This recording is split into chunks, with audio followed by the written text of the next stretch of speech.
Right now. Hey, Brian. Well, Jen and Josh, I think as far as what's falling from the sky, the worst has already occurred. We're starting to see the rain really diminish quite a bit, but we will have the possibility for downpours throughout the evening.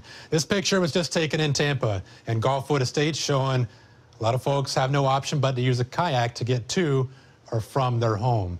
Now, a lot of the news over the next couple of days is going to be what's happening in western Pasco, right around Elfers, just northeast of Holiday. We have the Anclote River right there. The Anclote is currently flooding, and it's going to get worse. Right now, the Anclote is at 22.7 feet. By later this evening, it's going to be at 26.4 feet, which is near historical levels, the highest it's been in probably 60 or 70 years. And that is going to be one of the main headlines in the coming days. So in the coming days, the Anclote River is going to continue to be a story. It's going to take days for all that water to go back below flood stage. A lot of groundwater still flowing into the river, even after the rain stops falling from the sky. The roads will be a story for the coming days. We've had a lot of damage to asphalt and area roads, so possibly $1 million or more in damage to area roads that will need to be cleaned up, in addition to cars that have been flooded and buildings that have been flooded as well. This will be the main concern over the coming days. Now, if you're concerned about family and loved ones, maybe you're at home watching, wondering, can they make it home? Or maybe you're at work wondering, can you make it home? You're going to make it home. You're going to be fine, but some things to think about. First of all, you guys know, avoid driving through flooded roadways. Be considerate with the no wake zone. I know that's a term kind of reserved for boats, but with cars driving through it, you can cause a bit of a wake, which can cause further damage to area homes. And also know that we are on the air now. We've been on the air all afternoon. We're going to be on the air straight all the way through 7:30 at least. Steve Jervey is going to be joining me here in a moment, and we'll continue to have more information on the weather and also any traffic problems that do develop, so you can keep your loved ones in tune with what's going on. High tide. This has been a talk for much of the day.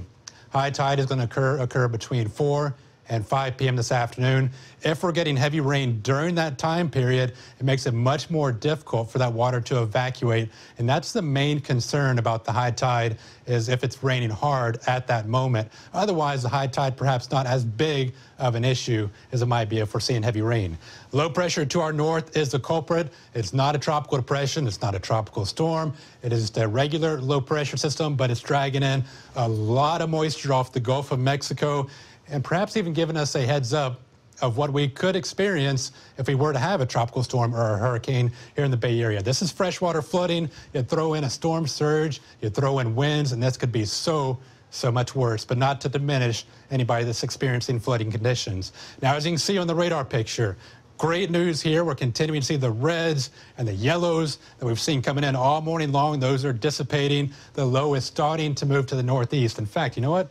We have a really cool view right here. There it is. The low pressure right now is right around Savannah. It is moving northeast. The farther that low goes away, the less rain we're going to see. That low pressure has been the culprit for all of this rain, and as it continues to move away, conditions will improve. How much rainfall have we seen? Obviously, the bullseye right around northern Hillsborough, northern Pinellas, and southwestern Pasco. Over the last 12 hours alone, we've seen around 7 inches of rain. That's how much rain we should see in the entire month of July or August. So a month's worth of rain in only 12 hours. So not a surprising scenario that we are seeing so much flooding.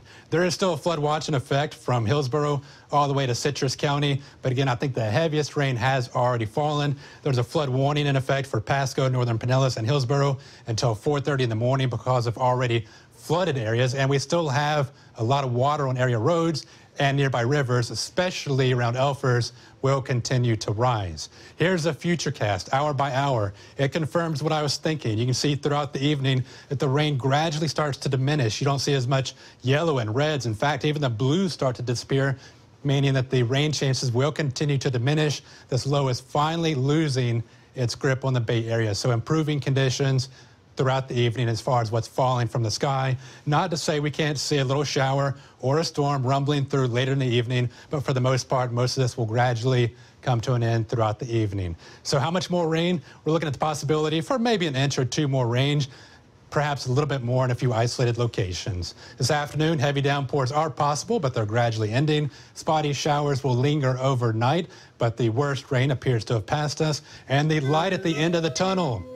We're seeing drier weather move in Thursday and Friday, a 30% chance for rain, so much drier conditions, at least compared to what we've seen recently, are moving in. So some good news there. We just got to make it through the next couple of hours. For the most part, everything is looking good. Back to you guys, Jen and Josh.